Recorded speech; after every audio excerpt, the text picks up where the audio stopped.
Good morning, everyone. Thank you so much for being here with us today at the book launch, at the virtual book launch of the book Chinese Espresso, Contested Race and Convivial Space in Contemporary Italy. It's published by Princeton University Press this year. So we're really excited to accompany Grazia in this big milestone. We're here with the author of this book and two distinguished discussants and guests that I will present. But first, please allow me to introduce myself. My name is Carol Chan, and I'm with the anthropology, the School of Anthropology at Universidad Diego Portales in Chile. And I will be your host and moderator of this virtual book launch and discussion that is organized by the School of Anthropology, Universidad Diego Portales, alongside with the Núcleo Milenio of the Impact of China in Latin America, and the Fondesit research project Proyecto Chileno Asiático that examines the experiences of Chileans of Chinese, Korean, and Japanese descent. And we will leave information about these projects in the chat if you would like to learn more. So in the context of these research projects that we're developing in South America and Central America, we look forward to a really engaging discussion about this book from a comparative or global perspective or trans-regional perspective with two invited scholars who have worked with the Chinese diaspora in Latin America. So without further ado, I would like to introduce Grazia Deng. She's the author of this book and full-time lecturer in the Department of Anthropology at Brandeis University.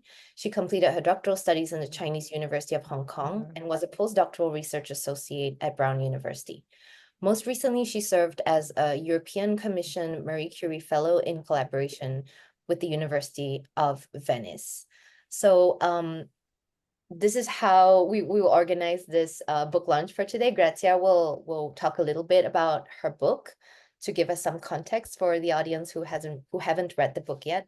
And then we will move on to invite comments and questions from our two discussants, Nifta Lau and Monica DeHart, whom I will present later. And then we will open the floor for questions. You can feel free at any point in time to leave questions in the chat in English or Spanish. I'm happy to translate. The floor is yours, Grazia. Thank you so much for being here with us. Let me share that screen first.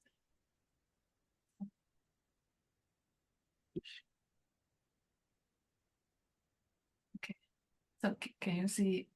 Yeah. Okay, great. Thank you. Hi, everyone. Thank you, Carol, for organizing this wonderful book launch for me. And also I would like to thank Monica and Nifta to discuss my book. So also Evelyn, thank you for coming. So it's my pleasure to present my book to the community of Chinese diaspora in South America. So it's also an opportunity for me to learn more about Chinese migrations and diasporas in this region. So my book, so the book is actually a revised version of my doctoral dissertation, and it is a more than 10 years long project. So before becoming an anthropologist, I was an Italian language teacher and had some experiences living and studying in Italy. So back to those old days, I had never met any Chinese barista or heard Italian friends talk about Chinese ownership of coffee bars. My impression was that Chinese immigrants in Italy were largely marginalized and detached from Italy's urban life. But at the same time, I was aware that coffee bars were everywhere in Italy, and they were at the heart of Italy's urban life. That was 2005, 2006 around. So the first time I heard about coffee bars in Italy run by Chinese was 2012.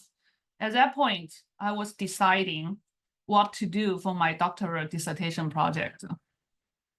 There were not, I was told that there were not just one coffee bar run by Chinese, but many and more. So this was contradicted my personal lived experiences.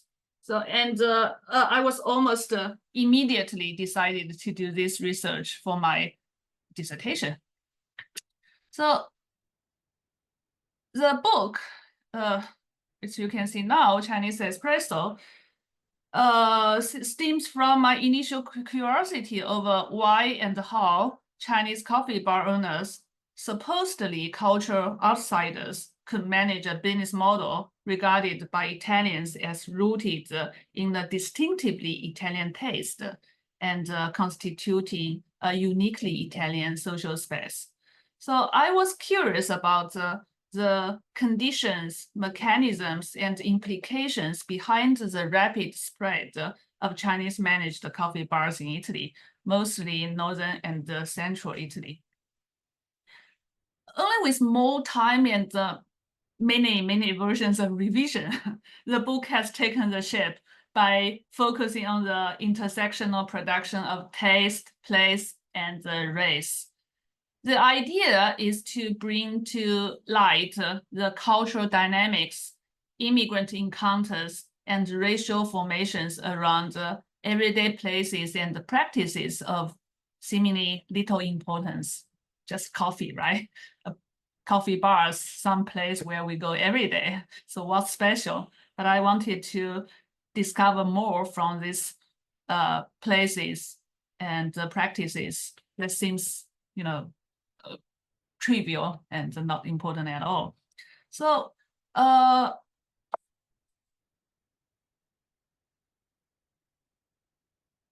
title of the book is Chinese Espresso. So Chinese and espresso seem to be mutually exclusive. So espresso coffee is, after all, an Italian national icon, and Italy has even applied to UNESCO to add Italian espresso to its official list of intangible heritage of humanity. So I use the concept of Chinese espresso to challenge taken for granted perceptions that attach national and cultural attributes to this particular beverage. The concept exposes the paradox between the apparent multiracial and multi-ethnic conviviality that prevails in the everyday life of a specific urban space and the hostility against the immigrants prevalent in the wider white-dominant European society. So Chinese espresso is, to my mind, emblematic of lives in pluralistic, postmodern, and post-colonial urban societies. In this case, racialized immigrants and cultural outsiders assume fundamental roles and positions of taste production and place-making that would normally be expected to reward only persons long-rooted in local culture and the national identity. My analysis is situated on 3 scales of social context. The first is obvious, is coffee bars. Coffee bars are, first of all, a space of economic production. So this small-scale business niche, characterized by self-employment and family management, is now being passed down along class lines that cross racial and ethnic boundaries. So the previous owners usually were Italian, but nowadays become immigrants. So coffee bars are also a space of social relations where both native Italians and the foreign migrants converge, meet, and interact with one another in the course of their everyday social encounters. Coffee bars also serve as a crucial space in which ordinary people learn, re-envision, and transform racial hierarchies. The second social context is Italy. I look at Italy as a white-dominant European country experiencing a growing body of anti-immigrant politics. But at the same time, it confronts several new dilemmas: low fertility rates, an aging population, and increasing immigration, all of which further challenge its methodologies of whiteness and homogeneity. And the third social context was our increasingly globalized world, in which recent Chinese diasporas and China's geopolitical and economic rise challenge the white dominant racial ideology and the world order. I did most of my research in Bologna. The registered population in the city is around 400,000, and it becomes 1 million if we can include its metropolitan area. Like other cities across northern and central Italy, Bologna had experienced a striking growth in the number of its Chinese and the foreign ownership of coffee bars since 2008. When I began my fieldwork in 2014, there were already around 200 coffee bars owned by Chinese in metropolitan Bologna, and now there are even more. Bologna, for me, was an ideal field site.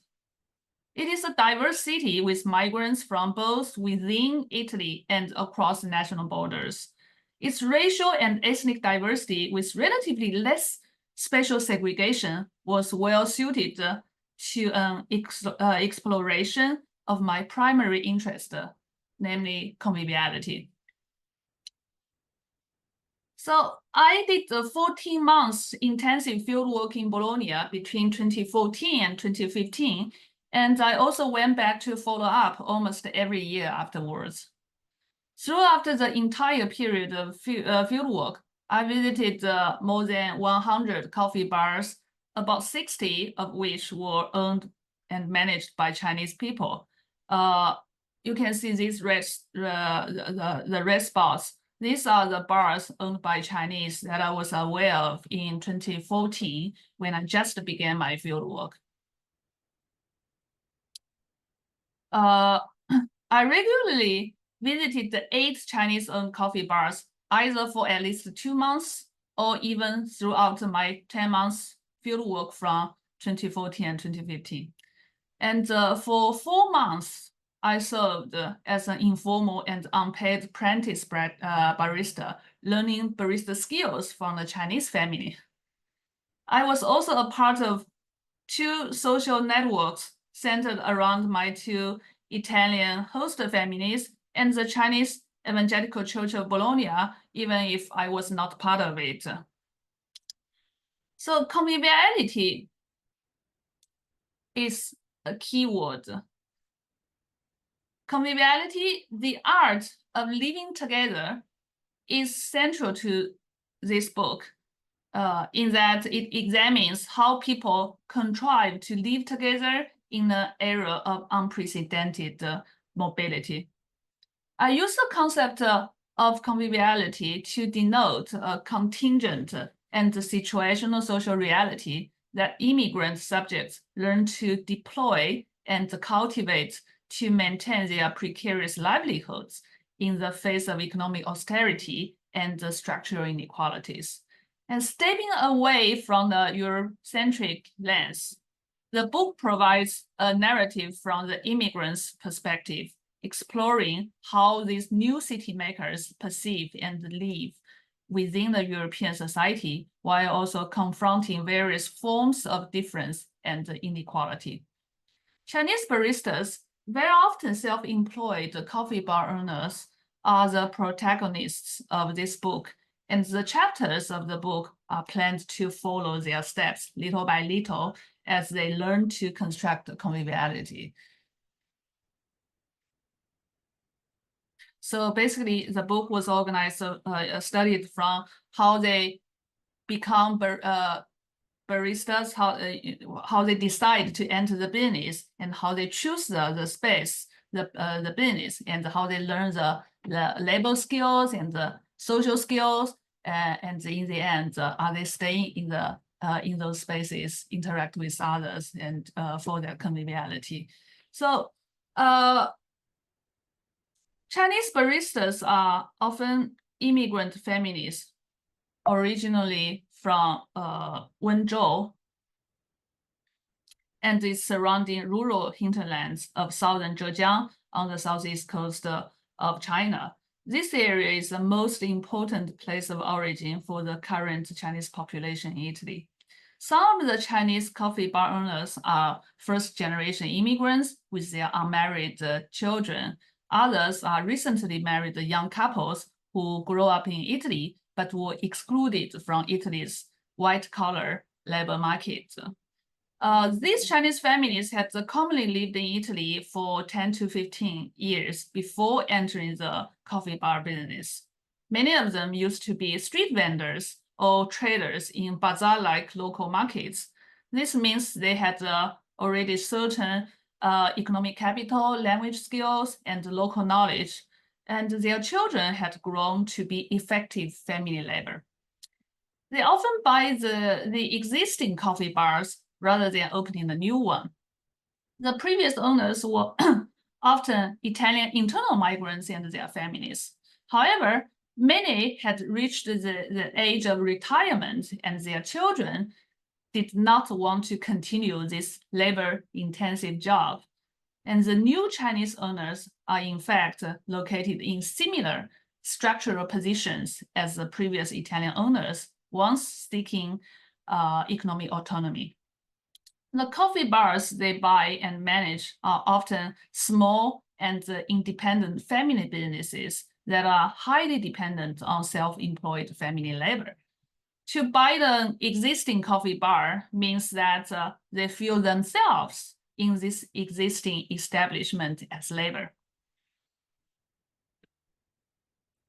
The coffee bars run by Chinese include a wide range of business types targeting different clientele, but traditional coffee bars with a certain amount of regular clientele are the most popular for the Chinese buyers, at least as their first business in this niche.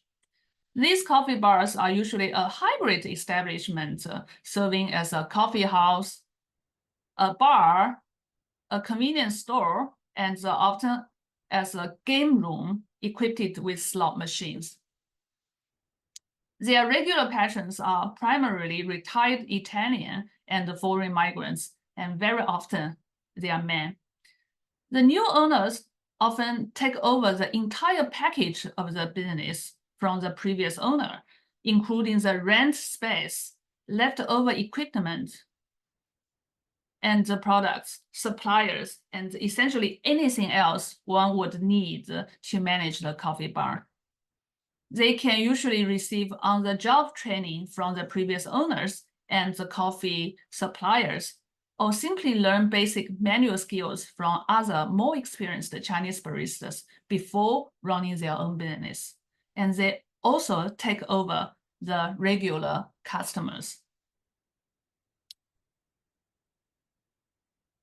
So to maintain the previous clientele, they believe that they have to provide a better coffee and better service than their Italian counterparts. And this is an intersubjective learning process. And in this process, they seek to conform to social conventions and politeness and hospitality, match customers' gender preferences and expectations, and establish a reciprocal, neighborly, and even playful friendship with their regular customers. But they also struggle with, but sometimes strategically deploy cultural essentialism, stereotypes, and misunderstandings, as well as various forms of structural inequality, in particular gender and ethnicity. In doing so, they attempt to convey hospitality and sociability in the quest for a convivial coffee bar space.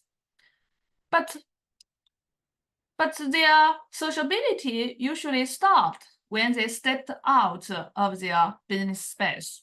Several Chinese baristas I talked to shared their earlier positive expectations and imaginary of a developed Europe with only respectable white Westerners. They gave up all such illusions once they got involved in the coffee bar business. Improper sexual behavior, poor manners, the excessive consumption of alcohol, addiction to gambling, and other perceived misbehaviors that they have witnessed all run counter to Chinese baristas' family values, work ethics, and their perceptions of modernity in one way or another. And Italy's economic stagnation is another issue, especially as it stands in such sharp contrast to China's rapid rise. Against this backdrop of shifting geopolitics, Chinese baristas and other residents in Italy questioned the Western-dominated racial hierarchy and formed their own racial understandings, which I explored in the last chapter of the book. But I don't have time to, to talk more about it for now. These new racial formations are symptomatic of China's ongoing wider challenge to the established global hierarchy. And moreover, Chinese baristas and many other Chinese entrepreneurs in Italy have been disappointed that their increasing economic prosperity did not translate into social respectability, but ironically, even resulted in even more insecurity and resentment. Such experience of being both socially vulnerable and economically privileged has contributed to a pronounced Chinese ethnic consciousness in Italy.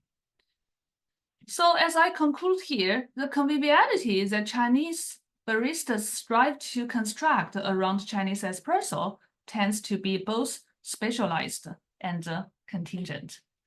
Thank you. Oh. Thank you so much, Grazia, for the introduction to the book. I think that was that gives us an idea of the main documents. Although if you read the book, the ethnography is so rich that I really encourage everyone here today who is interested in the topic to read the book. Now I'm going to present our first discussant who will comment on the book. She's Dr. Nifta Lau. She's a postdoctoral researcher at the Universidad del Pacífico in Peru, at the Center for China and Asia Pacific Studies. She has been conducting research on the Chinese diaspora in Mexico, Brazil, and Peru, and she holds a PhD in international politics from Fudan University in China. And she's a former fellow of the Center for China-Mexico Studies, and her lines of research in general are Chinese foreign policy, China, Latin America relations, Chinese migration and diaspora, with a focus on business networks and the impact of policies to do with the diaspora on transnationalism. Over to you, Nifta. Thank you so much for the invitation, Carol, Monica, and Grazia, for sharing with us her incredible, and I would also say much needed work, intersecting history, anthropology, and the everyday life of the Chinese diaspora, and even her own story.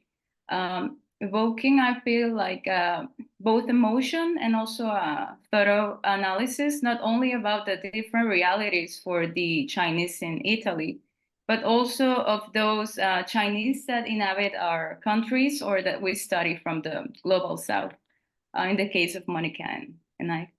Also presenting us with 6 chapters and a coffee break. The book takes us on a journey narrating the stories of her interlocutors, anchored in the idea and meaning behind a Chinese becoming and being a barista and also a coffee bar owner. An idea that, even though for those more unprejudiced, would be thought as unnatural, as on the one hand, Chinese bars, the local term for coffee bars owned by Chinese people, are not an exception in Italy, like Grazia mentioned. But on the other, it is more common to associate the overseas Chinese economic activities at the local level to Chinese restaurants and export goods stores, places that do, to their long tradition and popularity, make us think these spaces feel more comfortable to them. So when reading some paragraphs narrating the daily lives and experiences and perceptions of the outside and inside of this Espresso Chinese, I could also experience a feeling of unease And this I could equate with the anxiety and fear that perhaps many Chinese immigrants experience, not only due to living in a country too different and far away from their own, that never truly lets them in entirely, but also due to endeavoring in making a space and tradition that feels native Italian exclusive, this structure that contains their everyday interactions and sociability.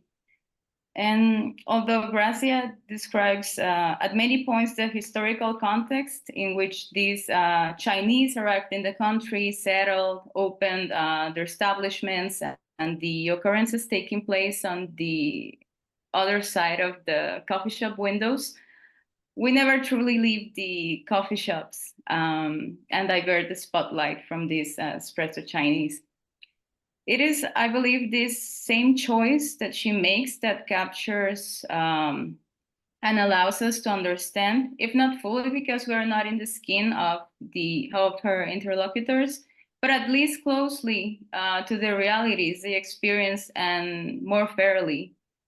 So we can see these challenges and efforts to integrate, informed by two cultures: adaptability, learning process, sociability, the maintenance of Chinese customs and values inside doors, and also the acquisition of new rights, and the construction and reconstruction of meanings, racial discourses, all in the same place and all at once.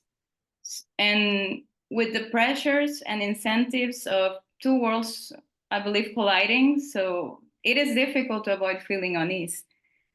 And there are two chapters in particular that I would like to focus on chapter 3, situating space, and chapter 4, about reproducing taste.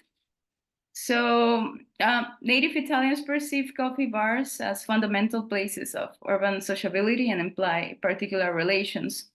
Itself, the social practice of drinking coffee in a particular bar, as Grazia mentions, gives expression. So in other words, space produces and is in turn produced by social relations. And although these places are referred as Chinese bars, these are ultimately traditional bars with an existing sociality that predated Chinese ownership and management. So owing to I understand this facet owing to a commercial or economically guided approach, that it is not unusual of the Chinese. So the new Chinese owners strive to preserve this existing sociality as to maintain their regular customers. And one can understand this adaptation and the decision of not bringing home to the workplace if we depart from the consideration that work has been seen by the Chinese as a necessary effort for social climbing. So there is no more convincing way of living behind when compared to these experiences in Latin America. The inferiority stigma that has historically accompanied the Chinese immigrants in their travel and arrival to these new and completely different countries. So in fact, one can think of hard work and this economically guided approach as a necessary leverage, not only to more successfully integrate into their host country by increasing their resources and opportunities, but also I feel to leave breathing space so as they can maintain their traditions and customs. Because in other countries, however, in order to succeed as entrepreneurs or business owners, the Chinese have had to forego or omit their Chineseness. And instead of adopting new customs and rights that may facilitate their economic activities and development opportunities.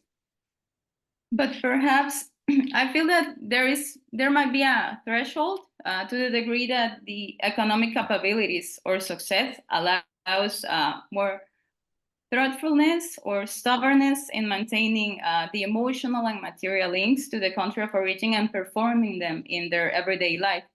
As when I mention this, I'm thinking about some Latin American countries at a certain period of time when political stability and economic crisis and discrimination conjugated to be overwhelmingly unwelcoming to the otherness. So certainly, when the idea of China as a powerful player in the world and economy was out of the table, and making an effort to juxtapose this mechanism employed by Chinese immigrants in the global north, observing the case of Italy, and those in the global south, as in the cases I have studied in Mexico and Peru, I find some aspects shared. First, extension of the working hours, leading to larger revenues as to procure savings, which is another traditional Chinese characteristic, and eventually enabling them to acquire or establish their own businesses, where familial ties are a main component due to the importance of trust. So trust not only in terms of business development, so as to match buyers and suppliers or partners for the Chinese, but also for their social life and relations. And the other mechanism is the adoption of a Spanish name and the performance of some aspects of the local culture, not to inform or to overtake their own identity, but to use these mechanisms when putting on the mask when it was needed, especially around the conduction of businesses. So as economic revenue and social positioning is sort of an insurance itself for the Chinese, who certainly lack these other cultural or social buffers that locals enjoy by talking of their shared history, identity, cultural or values. So in this, of course, it's worth clarifying that we're discussing local Chinese business people who decided to emigrate to find better opportunities in a completely new cultural environment, being completely different from when discussing other types of Chinese business people who either have more direct backup from the big enterprises they may command or by token of the powerful sectors in which they navigate, but also from their country of origin and extended protection by the government when dealing with the new Chinese immigrants. So in this, there is no immediate necessity or desire to adapt as to survive a strange or completely different environment. These new immigrants do not need to chase or contort to survive and thrive in another country. So by talking of the preponderance China has now in the world economy, they are now being chased and courted. So it is a completely different experience from those old Chinese migrants and their descendants who do not move back and forth across countries, but rather across neighborhoods. And finally, something I would like to bring to discussion is the different situating space process across the cases we study between the global north and global south. So in Peru, for instance, the creation of the Barrio Chino and the flood of Chinese establishments in the quarter, all which had a clear distinction that they are Chinese in the eyes of the locals or outsiders. Instead of a takeover of this area, which was and is one of the major local commerce zones in Lima, were bastions or emblems also of the connection of the Chinese migrants to their homeland. So as centuries or decades have passed, and now we encounter different types of migration, and the creation of these local commerce zones with Chinese characteristics, I believe, are not needed to maintain the links with the homeland. So rather, these new Chinese migrants arrive to the country, settle in middle-class neighborhoods, and open their businesses in areas that are already successful or traditionally Peruvian. So, but certainly behind these businesses, there is a Chinese owner. So being, again, completely different from the local Chinese business development taking place decades ago, when conditions were certainly difficult for many Chinese, managing both the host country and the remembrance and longing for the home country. Thank you. Thank you, Nifta, for the comments and questions. Now I'm really happy to invite, honored to invite our next discussant, Monica DeHart, to share with us her comments and pose some questions. Monica DeHart is a professor of anthropology at the University of Puget Sound in the US, and she completed her doctoral degree at Stanford University. She's author of Trans-Pacific Developments, The Politics of Multiple Chinas in Central America, published by the Cornell University Press, and also highly recommended reading. She has been conducting ethnographic fieldwork in Central America for over 20 years, and more recently has focused on China-Central America relations in particular. Thank you, Monica. Thank you, Carol. Again, thank you to you, los compañeros de ICLAC, Nifta, as an interlocutor, and Grazia for your great book. Really want to congratulate you on this exceptionally ethnographically rich and theoretically grounded analysis of Chinese immigrant labor that really tries to think about what it's doing in Italy in the central spaces of Italian cultural production, as opposed to, as Nifta was saying, in an enclave context, and really trying to understand how these Chinese immigrant entrepreneurs fashion themselves in ways that allow them to reproduce conviviality and sociality in a certain kind of national culture, but also, as you've said in your introductory comments, in a global context in which Chineseness is changing in its meaning for everybody. So really appreciated the deep analysis there. And I had sort of three comments, questions that are take very much an inspiration for some of the things that Nifta has mentioned, but frame them in a little bit of a theoretical context for you to think about too. And one of them was that I was really struck in your analysis at the way that you deal with the what you call sort of situated performances of the immigrant entrepreneurs as they try to reproduce conviviality and co-produce that in these specific contexts of the coffee bars.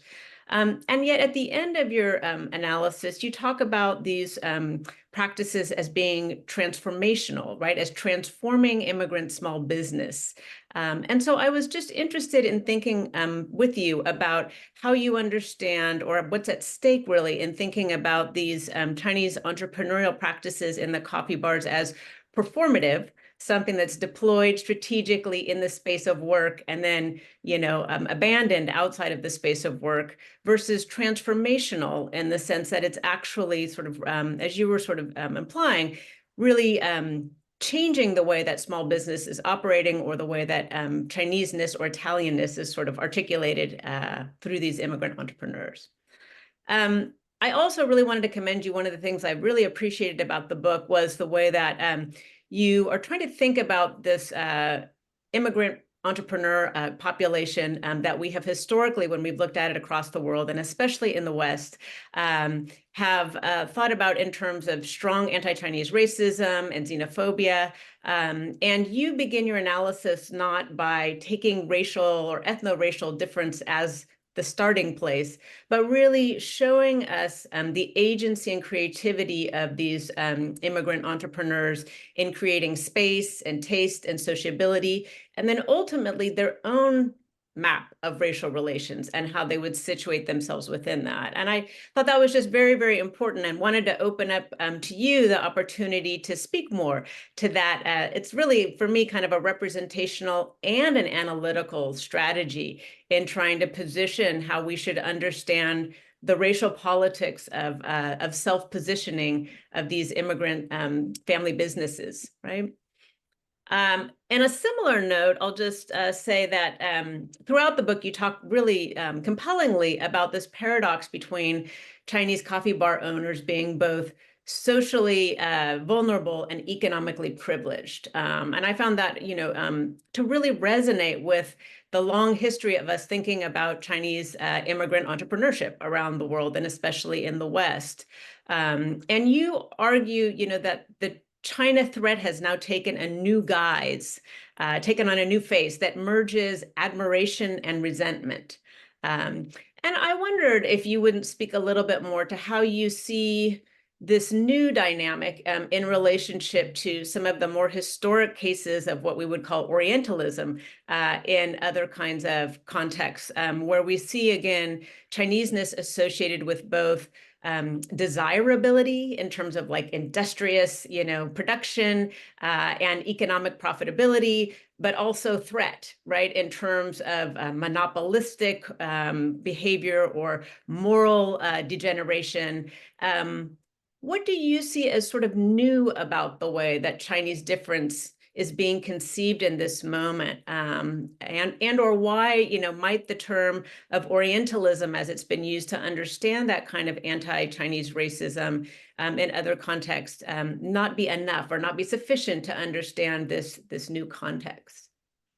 And finally, one last question. I'm going to be really fast because I want to hear what you have to say. I also wanted to just point to the role of religion and ethnicity in this book. It kind of gets a side note. It's not your main focus here, but it struck me as being potentially super important. I know that you said that most of the community you engaged with was the sort of evangelical Christian Chinese church, and that provides a space for immigrant families to have an alternative diasporic community, you say. And that, in addition to the fact that many of them come from Wenzhou or Zhejiang, larger area, and would self-identify ethno-racially as sort of homogenous, how does that matter for the ubiquity and the success of Chinese coffee shops? Does it matter? Is there something about the way that religious community, the ethnic community, the co-learning process that's happening within that help to explain it? I just wanted a little bit more to know what that role might be of that religious community and an ethnic identity in the midst. And again, just wanted to congratulate you on a fantastic book, super interesting, and very much looking forward to your comments. Thank you, Monica. I have so many comments myself, but I'm going to pass the mic to Grazia for her reply. And then anyone else who has any questions or comments, please feel free to leave it in the chat, and we'll get to them after Grazia's response.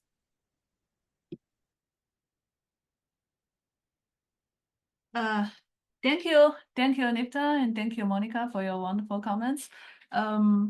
Yeah, so let me start from the religion, maybe the role of religion, which is and then let's see. So yeah, so we say that, so in my book, I say that, the religious organization, the name is Chinese Evangelical Christian Church, right? But actually, if we look at their Chinese name, then it is basically Chinese church. There's no evangelical in between. And then when I talked to many of my interlocutors, they don't know that church is actually evangelical. So basically, it's a very indigenized Christian church in Wenzhou, and then they brought that region to Italy. And then how much is important? How much does that religion matter in their business practice?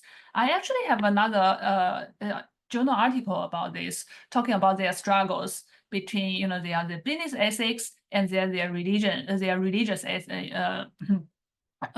morality. So for me, I don't see the religion matters that much, in the sense that it matters in the sense that they struggle between their family and religious morality, and the business, the coffee bars itself is in terms of the gambling, and then the gender role in the business. They will say that, oh, the gambling is not good, and then this is against our religion.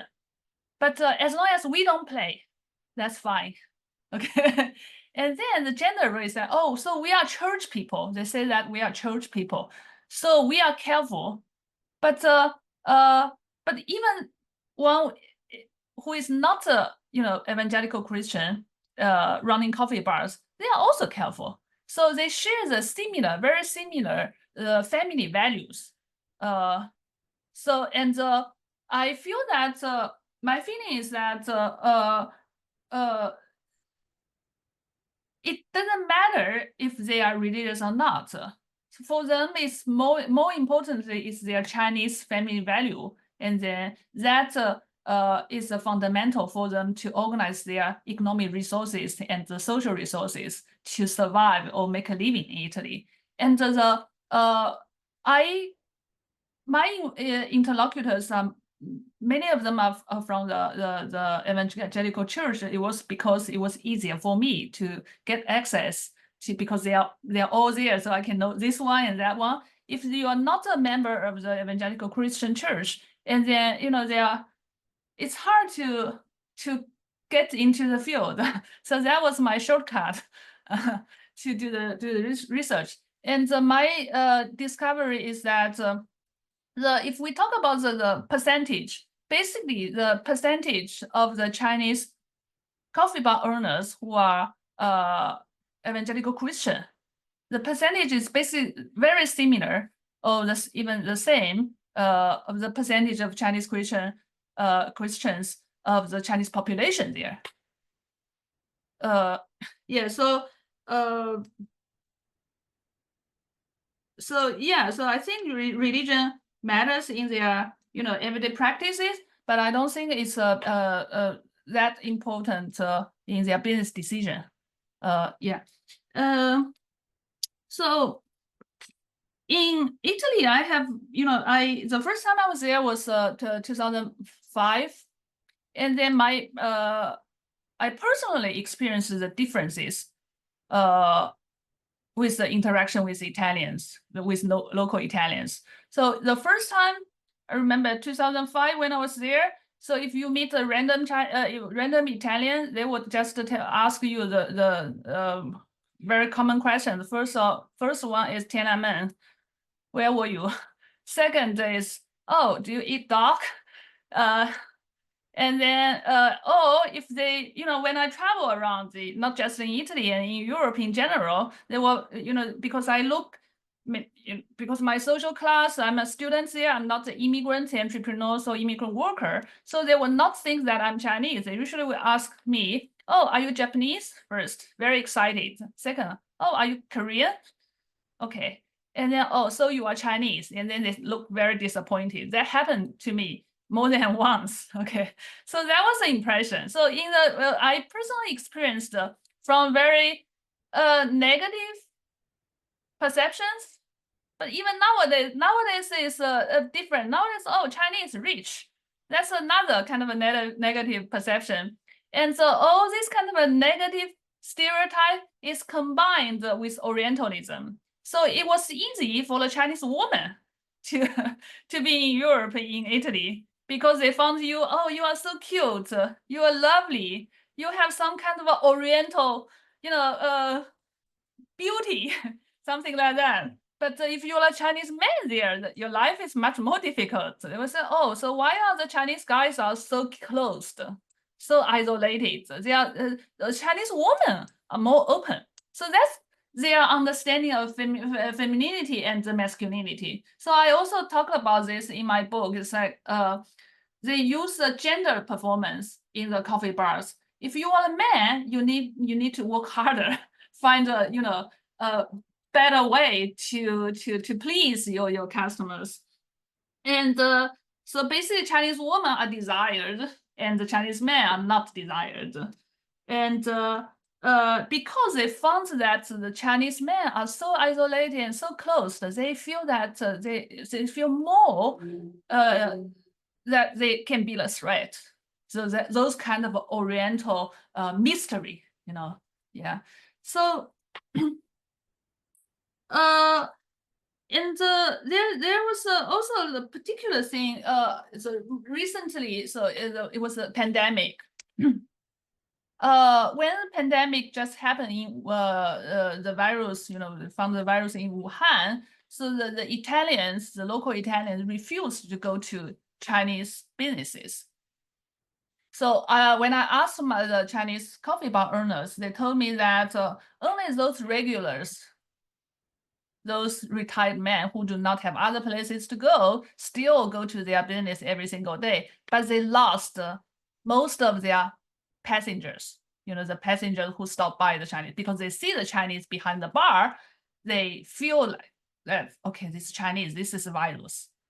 Okay, so even they, I think they know that, these Chinese are always in Italy. It's not that they just traveled back to China and then go back to Italy and then brought the virus there. It's just the image of Chineseness that becomes a threat again in certain, public health crises or any other, emergencies. This is not the first time. Also, when the SARS happened in 2003, right? And at that point, almost 90% of the Chinese restaurants were closed. They were not able to continue because they lost almost all their clients. So I have a interlocutor who is a third generation Chinese in Bologna, which is unusual because usually there is only first generation and second generation. He is one of the few third generation Chinese. And then he was born in Italy, and then his family was running the Chinese restaurants. And then at that point, there were not the Chinese around when he was growing up. So he doesn't speak Chinese at all. Not Mandarin Chinese, not the Wenzhou dialect, because his parents even didn't speak Chinese with him, because the idea is that you have to grow up as Italian to be accepted in this country. And then he spent most of his time when he was a child and teenager in his family-run restaurants. And then he did think that he's Italian. He told me very emotionally until when SARS happened. He suddenly realized that people look at him in a different way. He told me, and then his Chinese consciousness came out. And then he said, okay, this is my job. This is my duty. I'm one of the first, Chinese younger generations, and I need to help build the community. So that Chineseness was not that kind of a straightforward. It came out after the interactions, which is even a traumatic, interaction with the local society. Similar stories, I also heard many similar stories. The harassment on the bus during the SARS and other accidents, and then when you go to the school and other students bully you on the bus and, on the campus. There are only two ways on campus to avoid this kind of bully and harassment. One is fight back. One is just refuse to interact with anyone else. This is the boys' stories again. So the girls told me different. So they saw me as very cute and everyone wants to help me. But the boys have very different stories. So I do see this historic change, not even, that's a historical, just a more recent history, the change of the Chinese image, also, the relationship between the Chinese residents and the local society. So the coffee bars, for me, in the beginning, I was very curious. Was, as I mentioned, it's new in the sense that it's not because it's a small business, because small business was everywhere run by Chinese, but because the type of small business. It was the first time I realized that okay, they are actually trying to learn local culture, so they are not selling Chineseness. But this is very strategic. But now I am doing my new project. I did field work in Prado, in a Tuscany town, where many Chinese are making clothes and then working in the fast fashion industry. I discovered that actually I was kind of wrong with this, because this is also the way they approach their Chineseness and their willingness of being integrated are actually different, and is very much connected to their social class. So in Prato, it's very obvious because there is a difference between a city like Prato and a city like Bologna. Bologna is a kind of a important urban center, a lot of small business and a lot of service industry, and you have to interact with local people, and then you are very spread over the whole city.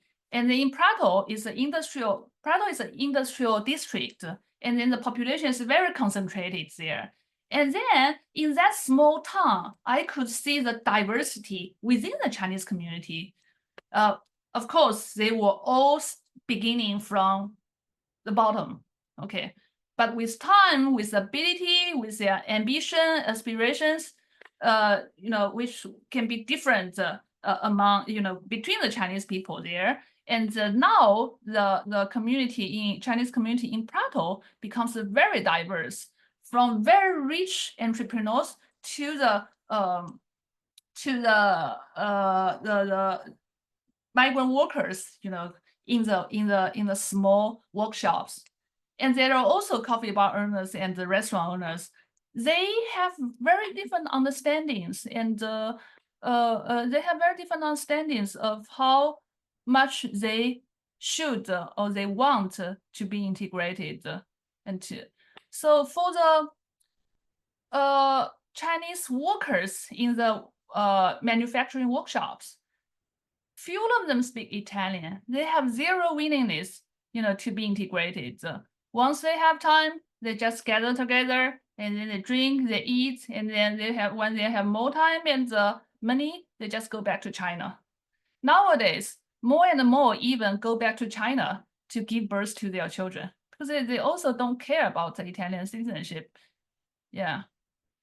And for the rich Chinese entrepreneurs in Prato, I actually noticed that they are so willing to become Italian. They basically learn everything that they think a decent, wealthy Italian would do.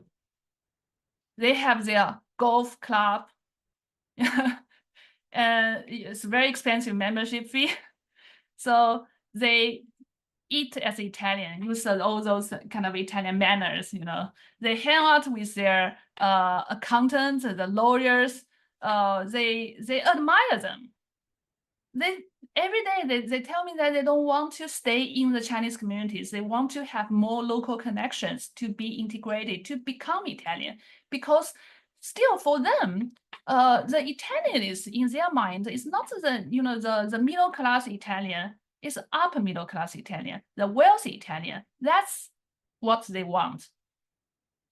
And for the medium tier, so the small business owners, it's like running coffee bars, sometimes the Chinese restaurants, which is targeting Italian customers, they would say that, oh, we have to learn Italian language, we have to learn Italian manners. That was more for the business purpose. So I see this performance, this situated performance, and the transformations within the community by seeing their different career purpose and their social class. Yeah. So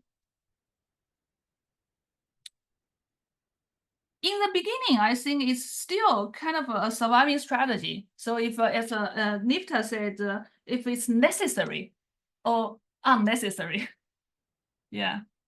So even for the wealthy Chinese there, they would tell me that because they have no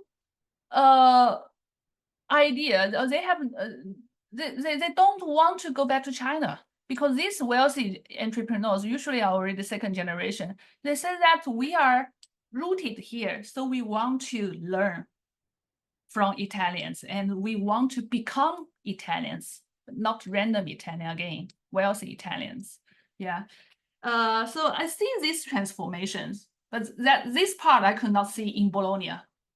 Yeah, because in Bologna, most of the days they are just the small entrepreneurs there. Yeah. So another thing is that in terms of the enclave context, I think this is also an Italian thing, because it's almost impossible to have this enclave economy except in Prato, which is the industrial district, or in Milan. But even in Milan nowadays, the enclave economy is disappearing. So in Italy, in the whole country, except Prato, I would say only Milan has a similar concept of Chinatown as that in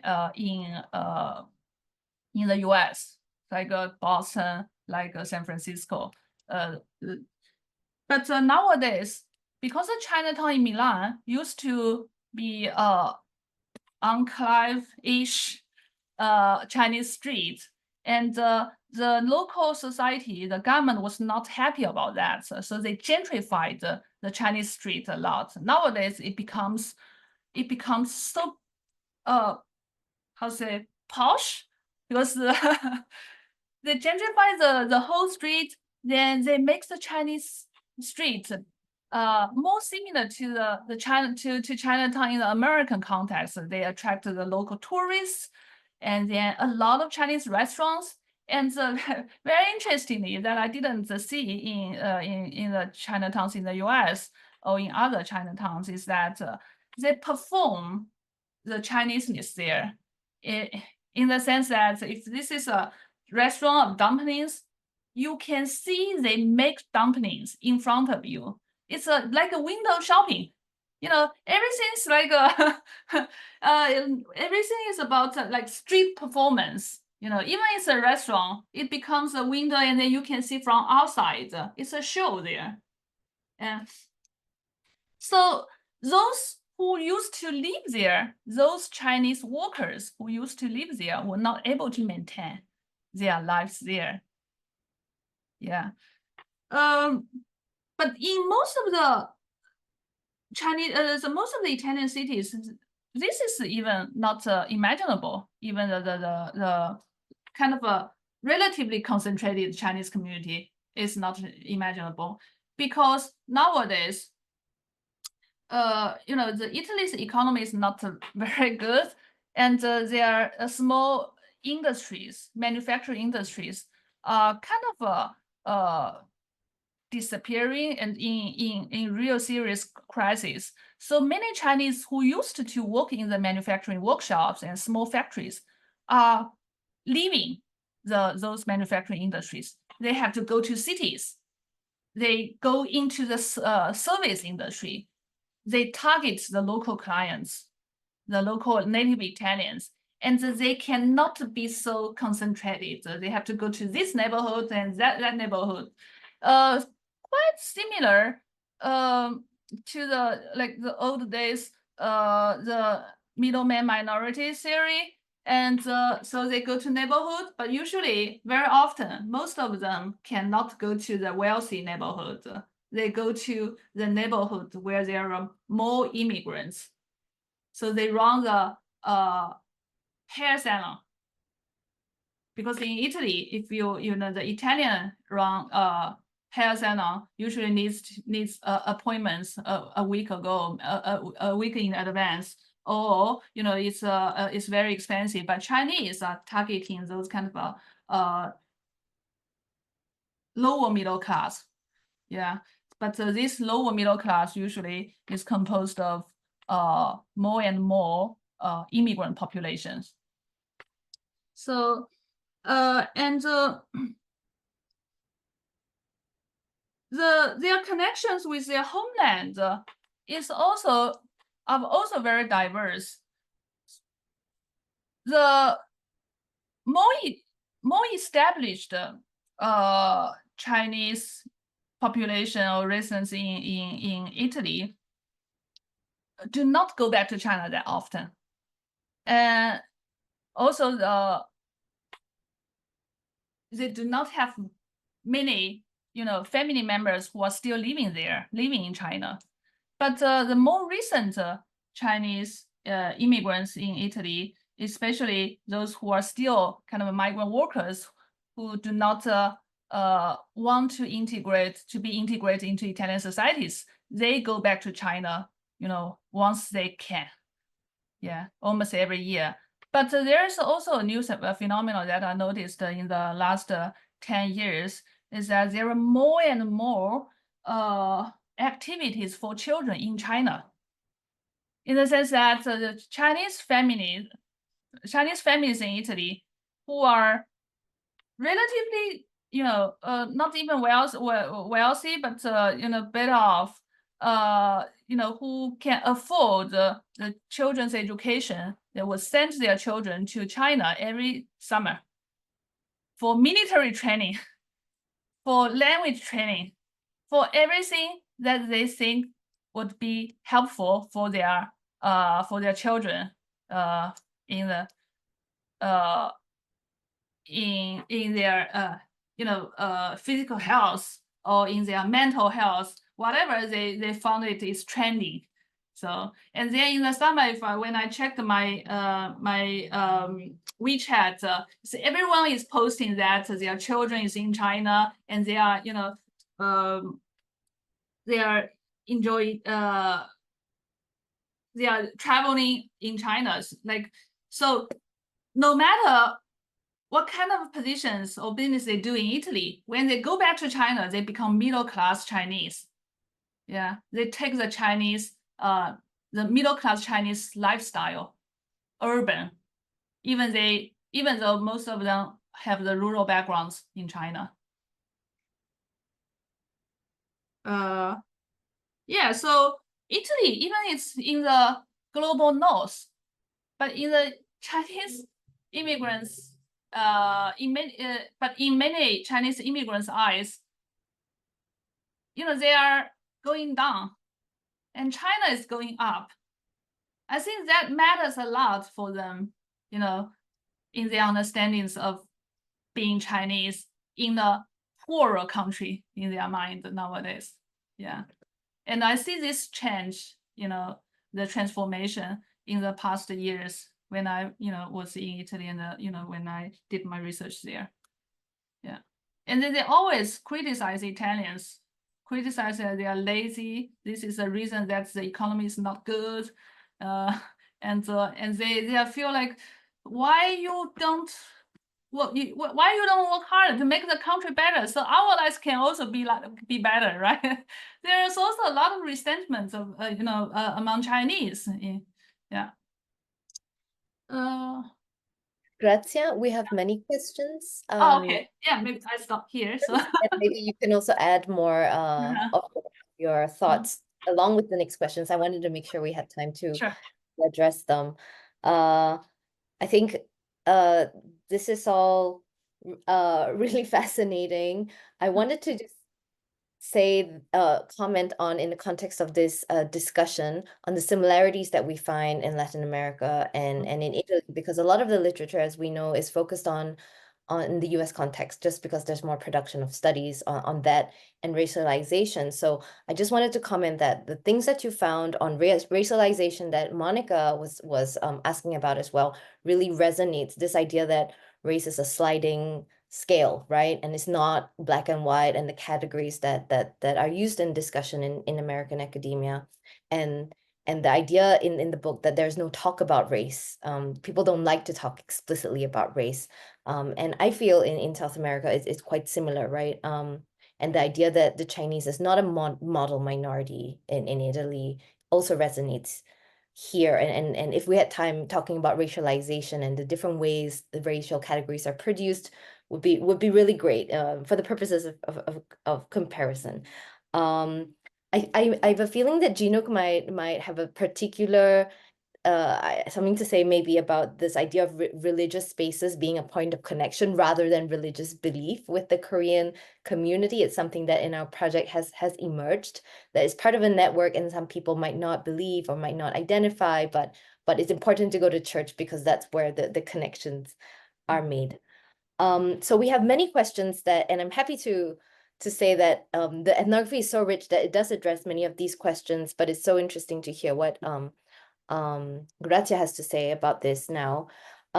Two questions are very similar in that Benjamin wonders if you could say more about the location where these Chinese-owned bars are located. Is there anything in common in terms of where they are located, in terms of and their economic conditions? For example, if they're in poorer neighborhoods or not. I imagine if there's some kind of geographic pattern to that. And Julia also had a question about the architecture of the space, like when the Chinese took over the bars, were the bars left as they were in terms of design, and what kinds of changes did they make when the Chinese owners took over? So those, I would say, is the first set of questions. Okay. And the second are Maria asks if you could talk a bit about the migration routes. I think in your comments so far, you have given us an idea, but she asked if they have plans to move to other countries or go back to China, and has those patterns shifted in some way? Nifta asks if you think the relative homogeneity in this group, because most of them are from Wenzhou or Zhejiang, does this play a role in their success in integrating and getting into the coffee bar business in particular, as opposed to other countries where there's more diversity in terms of the intra-group identities within the Chinese, in terms of the Cantonese, the Fujianese, the Zhejiangese coexisting? If you could comment on maybe on if other Chinese groups exist in Italy, what are they doing, or if it's mainly Zhejiang people that we're looking at. And then Giovanna had a question about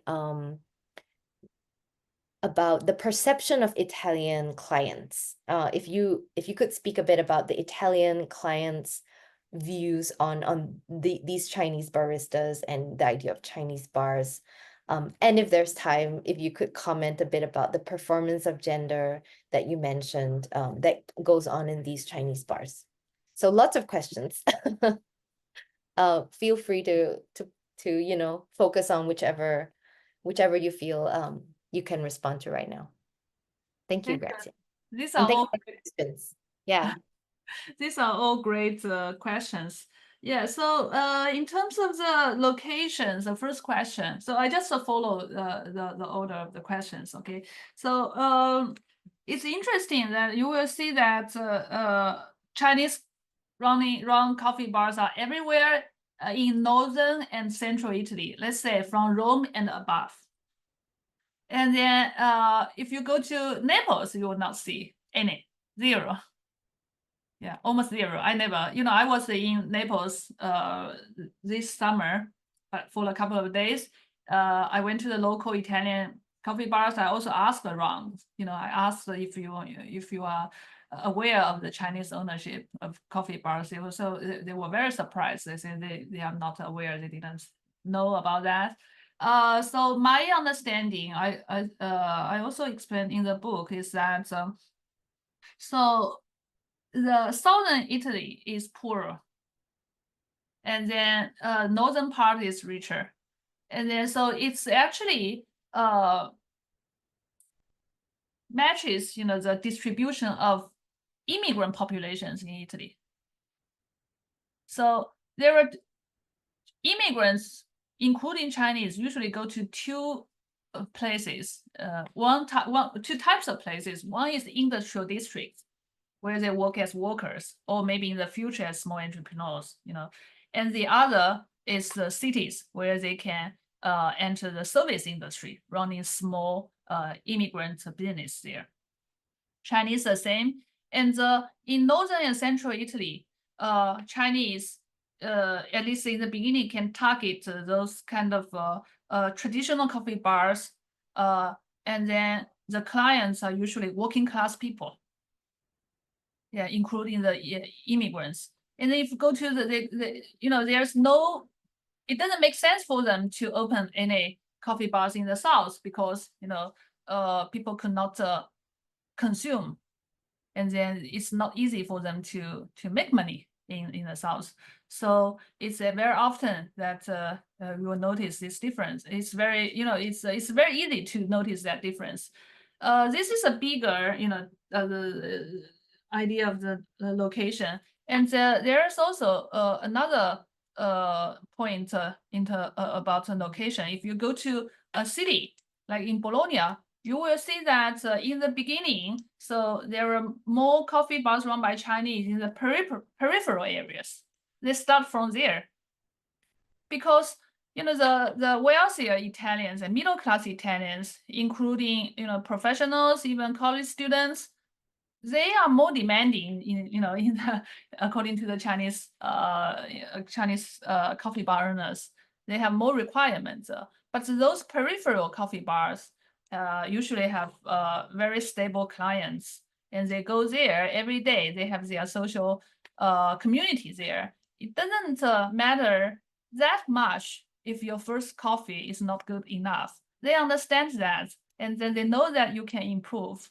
And you also don't need that much label skills. You don't need to learn how to make cocktails.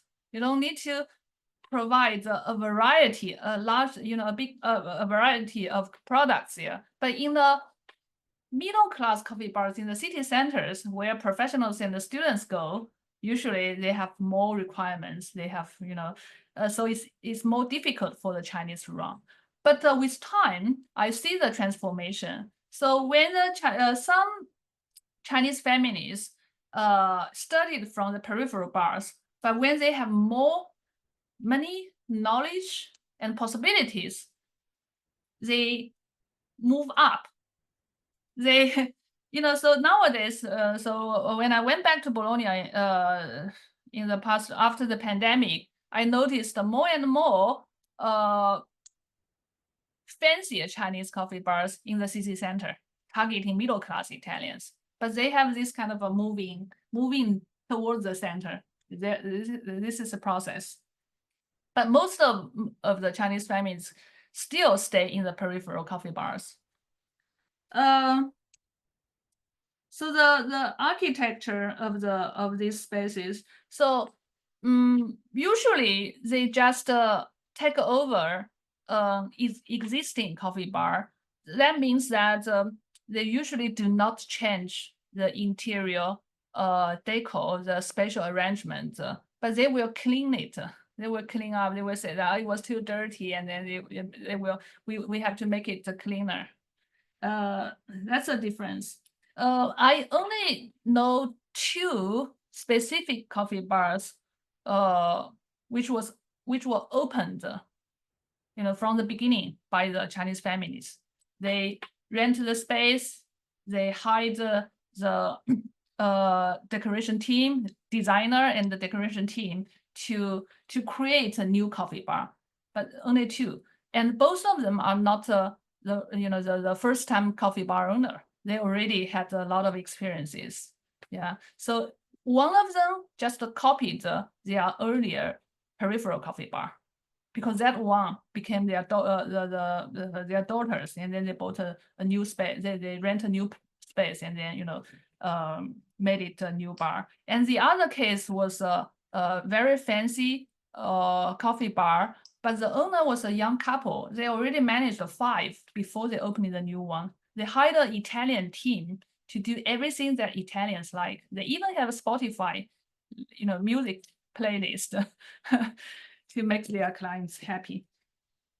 So in terms of migration routes, Italy is not very often the first their first destination. So many of them went to France, Netherlands, or other European countries back to the 1980s, 1990s, even the early 2000s. But they ended up in Italy partly because they have connections there, but also more importantly because it was easier for them to legalize their immigrant status. So they told me that wherever it's easier for them, it's not because Italy is a particular destination that they want to stay. So for them, Europe is a geographic concept. Europe as a whole, it's a very transnational idea about Europe, and Italy is only part of it. And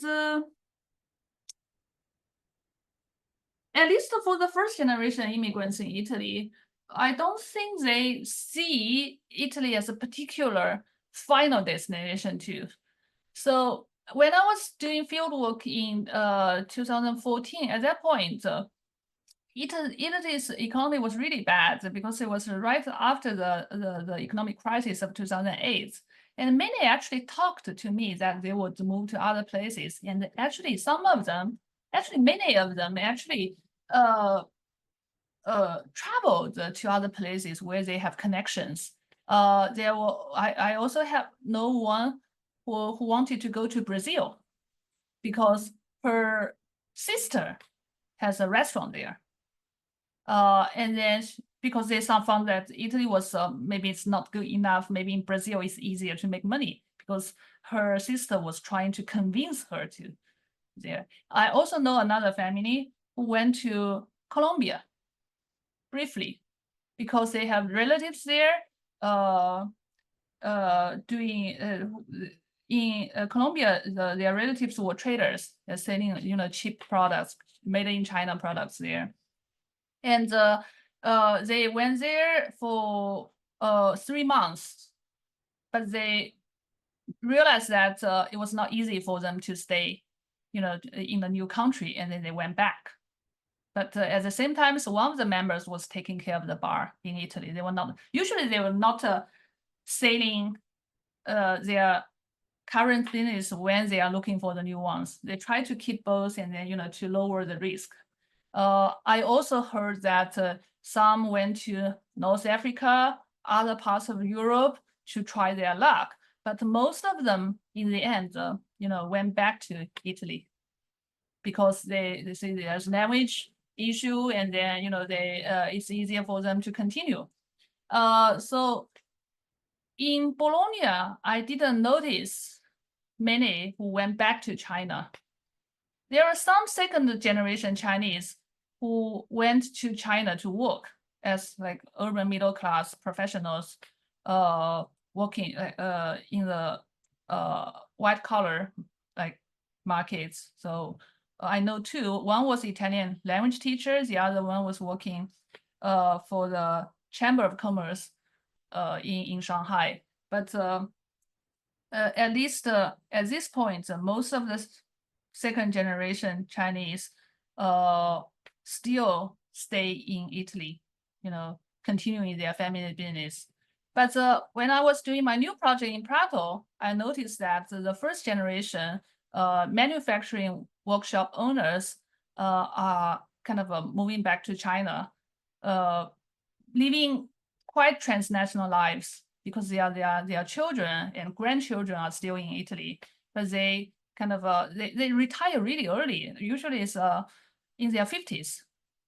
And then, they go back to China because life is easier for them, as they said. But their family is in Italy, so they kind of travel between the two countries. Some of them also have investments in China, but I heard that most failed because China's situation is also not that good. So I would say that the majority still stayed in Italy, even they never saw Italy as a final destination. Most of the Chinese in Italy were from Zhejiang. So they were also the first group who arrived, who migrated to Italy. But I would not say that their Zhejiang or Wenzhou identity would be so important in terms of managing coffee bars. So it was important for them to have the transnational connections, to raise some money, to have the more information among them, but not specifically connected to the coffee bar business itself. And I also saw coffee bar owners who are from Fujian, who are from Dongbei, who used to be international students. And then after graduation, they remained in Italy and then also do a small business there. So there are all kinds of Chinese there. And that also corresponds to the Chinese population, the demographic composition of Chinese population in Italy. So most of them are from Wenzhou, and then some from Fujian, and then getting some from Dongbei. So it's basically it's similar to the Chinese demographic composition in Italy.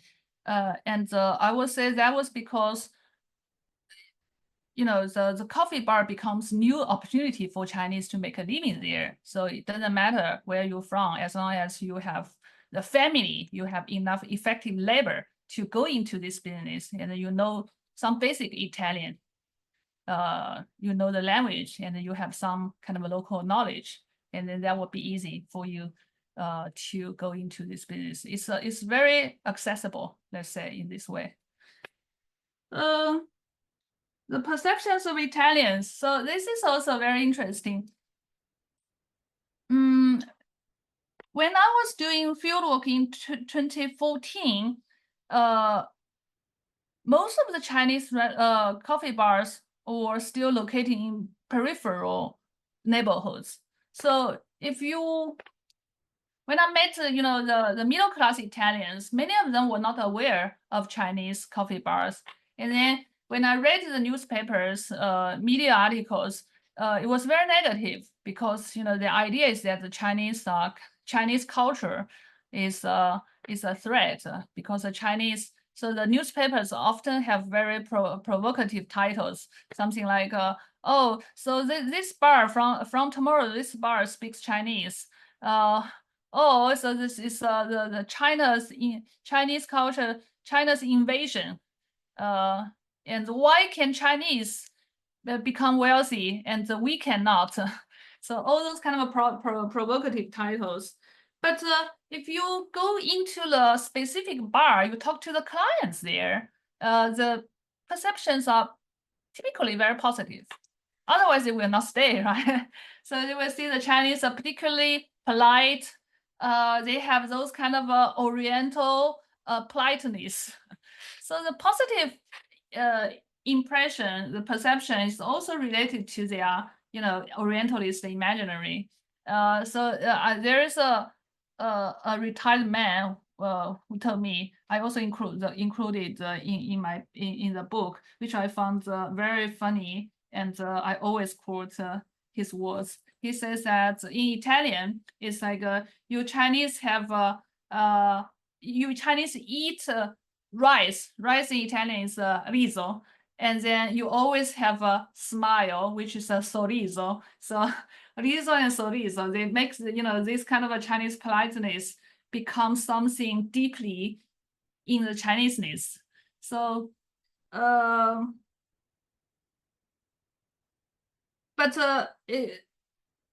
when you talk to these Italian clients about other Chinese, they would also have very often negative impressions. They would say that specific Chinese family running coffee bars, whom they know, are good. But if we talk about the Chinese in general, then it becomes negative. Yeah, so they will say, "Oh, there's Chinese mafia." So I see the Chinese driving the fancy car. That must be Chinese mafia. And then they will say that, "See, you see all those Chinese shops there. How can they make money? There must be a Chinese mafia behind." So that's we see these differences between the perceptions of a specific Chinese family who they know, and the general perception of the Chinese as a group. The performance of gender. This is also interesting. I see a lot of diversities among the Chinese in terms of how they use gender as a business strategy. I would say most of them would say that that's necessary, to perform some kind of femininity, to use gendered labor to make their business good. But the boundary is also very clear, that as long as it's in their business, they are fine. Even some kind of a small harassment, they would also accept. But when they step out from the business of the business space, they would say, no, there's no way, we don't want to hang out with you. So the boundary is very clear. So when I was when I was learning coffee bar skills, I was also kind of apprentice baristas standing behind the coffee bars. I saw a immediate transformation of my interaction with the local customers. So before crossing, that the wood gate, I call it. So many wanted to talk to me, especially those men, but they feel like awkward. Many of them feel awkward to talk to me. But once I became the barista, everyone came to me. Even I basically, I didn't know how to make coffee, but they just wanted to chat, and in the very some of them was in the very flirty, like flirts a lot. And then someone was also very aggressive. I had to learn how to avoid the harassment, especially the physical harassment. Yeah, and that happens every day. So I knew about it before, but it was not clear until I became a barista myself. So it's happening every single day. And so, yeah. So, and the Chinese women who are baristas I talked to basically were also having their own ways to avoid or deal with these harassments. For example, some of them would to just pretend that they don't know what they say, or they just perform to be very awkward. Just try their own ways, all possibilities to avoid that kind of embarrassment. But some married Chinese women would also quite actively join that playful relationship, the flirtations with their customers, but they would not allow their unmarried daughters do that. Yeah, so I see these age differences. Yeah.